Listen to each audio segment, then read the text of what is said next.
Welcome back, everybody. I just got back from picking up a Facebook Marketplace purchase, and if you followed my videos in the past, you know this is kind of hit or miss, but I am planning to do a Carnival theme this year, and I'm going to need to buy a lot of animatronics, so I'm looking to the secondhand market to get them a little cheaply.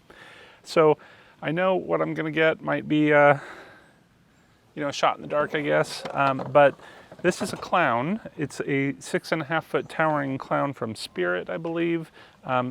I picked it up from this lady's storage unit and it was half assembled, so there's lots of parts and pieces here that's just kind of thrown in my trunk. But we're going to put it together today and see if this was a good purchase or not. So this actually, the box is back here somewhere. I just have to dig it out. We'll see what it is officially, like a clown shoe. I did get a couple of freebies with this purchase. She gave me a tombstone. It looks like she tried to DIY it at some point. It's got a little bit of damage, but it's better than no tombstone, I guess. And then I also got this sort of cardboard sewer grate display of some creepy person. I'm not sure if I can use this. I don't like the holes in it. It might be kind of hard to put in a display, but you never know. So I wasn't going to say no to free stuff. All right, this is what we're going to be looking at today. It's the I guess, creepy towering clown. It says here on the box that it stands 7 feet tall. Okay, I thought it was 6.5. Scary side-to-side motion with moving mouth, eerie light-up eyes, and terrifying sound with volume control. That's always good. Love the volume control, especially because I like these things to move but not necessarily make noise. Has 3 creepy sayings. That's a little disappointing. On-off IR sensor or step pad activated. Sold separately, of course. All right, so let's go ahead and see what else is in the box here. It does look like there are some instructions. Oh, and a step pad, so bonus for that. All right. Oh, and we have a strobe light. Another bonus. Okay. Looks like we've got some empty cardboard pieces. Look at that, another bonus. We have a whole pack of cable ties. It looks brand new, like there are 100 in here. Love that. That's like a discount, right?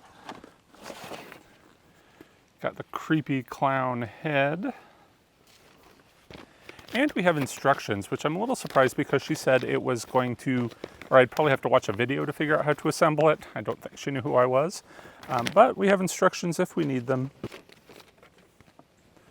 We also have the backstory page. We'll get to that at the end of the video. Looks like, I think there's power cord and everything. I think this is everything we need. So let me go ahead and move the car out of the way. We'll put this together. All right, we are off to a good start. It looks like we do have all the parts and pieces here. We have the instructions. I have the base piece on. Let's go ahead and see if we can get this guy assembled.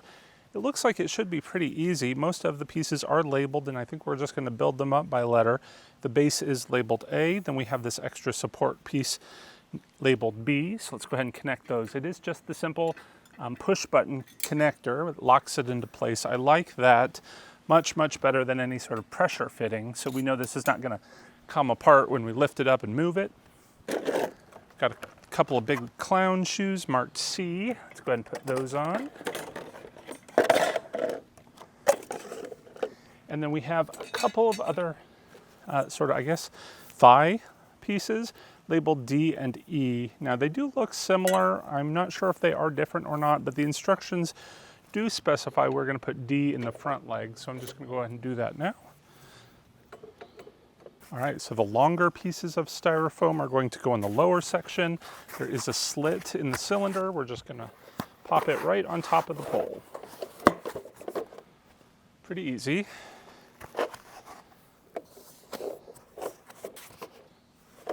I like that. It really gives it some body. Now we do have some for the upper portion.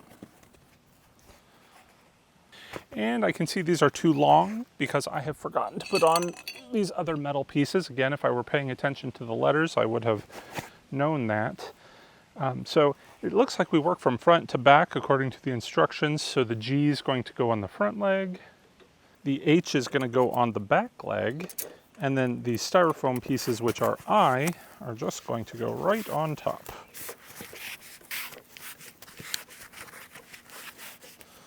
All right, he's taking shape. Now, this is very similar to that 7-foot werewolf construction I have. I mean, it's practically the same. But let's see what the next step is, just in case.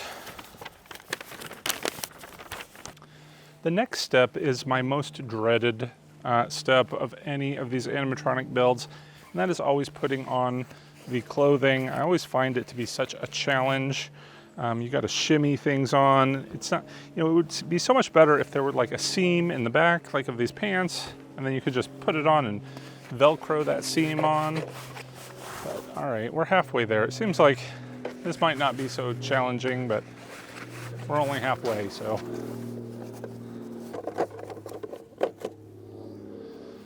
All right, that really wasn't bad. But let's go ahead and move this excess material in the front because we still have things we need to attach. All right, so now we can work with this. It looks like the next piece will be the body. The instructions do say that the speaker should face the front, but really, because of the holes in these pipes, there's really only one way you could connect it, so you couldn't really get it wrong. But let's go ahead and put this on. All right, up top, we are going to put on the shoulder pieces. And again, these have posts that just sit in like little cylinder holes, but one is wider than the other, so you can't, again, really get that wrong. So I forgot the hip piece. Let's see if we can just get that on without taking anything off. Yes, we can. That works out perfectly. This is going to, I assume, hold up his pants, and then it also protects the gear in the back. We have a little spinal piece that also is going to connect.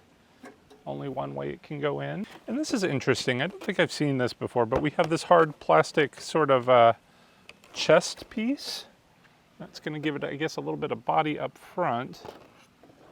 All right, so next we have the creepy head. It does have some cables coming out of the back that we are going to need to connect here. But let's go ahead and put this on first and see what it looks like. And then we just connect the red cable to the red cable, the black cable to the black cable. The only other thing that we have to plug in is the power cord. Let me go and do that now. We're just going to plug it into the back of the control unit. As I see here, there is a on and off and a sensor button. Let's go ahead and put the cord down through his legs so you don't see it. I'm going to go ahead and put the arms through the sleeves now before we kind of have to do it in place. That's probably going to be a little bit easier. All right, so we have one. And then it's just going to, again, slot in these front holes. Oh my gosh, he is coming together, huh? As I'm putting this second arm through, I do see there is one piece that is actually missing. So that's a little bit disappointing. Because I see there is one extra cable here. You probably can't see that from way over there, but it's going to connect to the IR sensor that sticks in the front of his suit. But I suppose that's probably universal, and we can replace that from another animatronic we don't use if we wanted to, but I don't tend to use that anyway. Most of these props that I use are sort of background decorative things. I don't necessarily have them on or working. It's more for atmosphere. So hopefully he provides enough spooky atmosphere. Let's finish putting on his clothes and we'll find out. It just Velcros in the back. There we go. I absolutely love him. At first, I was a little concerned when I saw that fiery red hair that he was going to look a little bit cheesy, but I really love his facial sculpture. It is so creepy. Let me go ahead and bring the camera in and we'll take a closer look. The one thing I was concerned about was that his big open mouth like that looked a little cheesy, but I think with his face with the mouth closed, it looks a little bit more atmospheric. And oh my gosh, that is a scary, scary looking face. He's got nice dimensional eyes that actually have that sort of gleam. His teeth are really gross with all of that blood on them. He's been eating all of the children. That fiery red hair that I was kind of scared looked a little cheesy. Looks actually kind of cool, especially with him bent forward a little bit like he is. His whole outfit is sort of blood-stained, as are his hands, which we'll take a look at here in a second too. His shoes, very clown-like. I do like that the material for the pants has some elastic in it so it stays on the shoe itself. Look at those long, scary-looking fingers.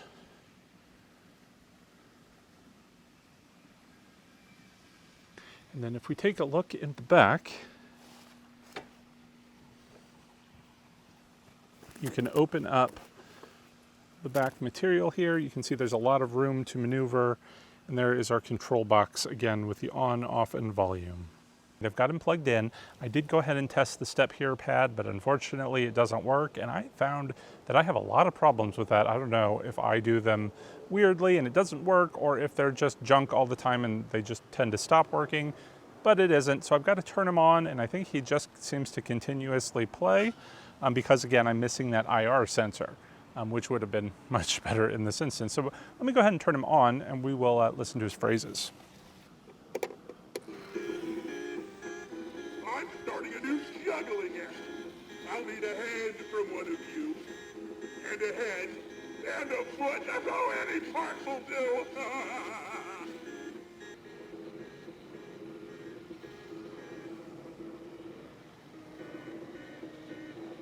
I'm looking for someone to play hide and seek with.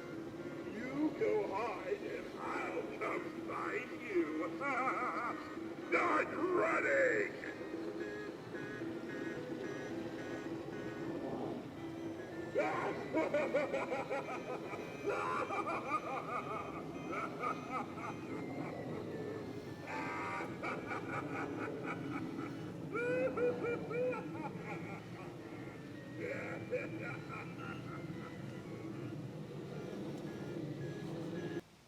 All right, so what do you think? I think, did it only really have 2 phrases and that third one was just laughing? A little disappointed by that, but I don't really like the sound anyway, because what I sort of envision for this is I'm going to have the drink cooler right in front of him, just so he's like reaching over the drink cooler because he kind of hunches forward a little bit. I think that would just be super creepy. And he's tall enough that he's not going to be in the way. And it's going to scare the little kids to death. I'm sure they're not going to want to go and get a pop out of the cooler. But I absolutely love him. The way his mouth moves is really, really creepy. So he's going to fit right in with my Carnival, and you're going to have to stay tuned for more of that. I've got several animatronics on Facebook Marketplace that I want to purchase, and if I get lucky enough like I did with this one, I think I'm going to be in good shape. So stay tuned for those videos. They'll be coming soon. Halloween, we're halfway to Halloween. It's just around the corner. Got a lot of work to do, so I can't wait to share my progress with you. So again, make sure you're subscribed. And before we go, I did want to say a special thank you to all the patrons who help support the channel. If you are interested in joining our Fright Club, you can check out the link to my Patreon page in the description below. But that's going to do it for today. So thanks for watching, everyone. Till next time, take care and happy haunting. Centuries ago, there lived a troubled man who went by the name of Grimsley the Great, the infamously tall clown of a traveling carny family. Every night before his planned performance, Grimsley would stand before his dressing room mirror and manically paint on his deceivingly joyous features. But it took hundreds of attempts before he was satisfied. He'd wipe his face clean and start over in a fit of rage, often gashing his pale face with his dagger-like fingernails.